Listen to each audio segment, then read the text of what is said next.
একটি ফোন দিয়ে আপনি আরেকটি ফোন সম্পূর্ণরূপে কন্ট্রোল করতে পারবেন। ওই ফোনের মধ্যে যতগুলো অ্যাপস আছে সবগুলো অ্যাপস আপনি কন্ট্রোল করতে পারবেন। আপনার প্রিয় মানুষের যদি হয় ফোনটি, তাহলে তো কোনো কথাই নেই। তাহলে ভিডিওটা স্কিপ না করে একটু ধৈর্য সহকারে দেখুন, আপনাদেরকে দেখিয়ে দিচ্ছি। এবং দেখানোর আগে আপনাদের কাছে আমার একটা রিকোয়েস্ট থাকবে যে আমার কষ্ট করে আমার পেজটি ফলো দিয়ে রাখবেন। চলেন আপনাদেরকে দেখিয়ে দিই।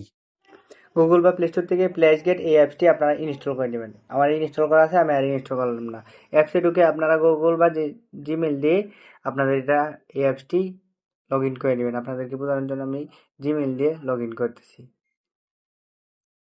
সেম পাসওয়ার্ড দুইবার দিয়ে দিবেন। উপরে যে পাসওয়ার্ডটা দিবেন ওই পাসওয়ার্ডটা আবার নিচে দিয়ে সাবমিট দিবেন। সাবমিট দেওয়ার পরেই অপশন আছে, আপনারা এখানে প্রথম যে অপশনটা আছে ওই অপশনটার মধ্যে একটা ক্লিক করেন।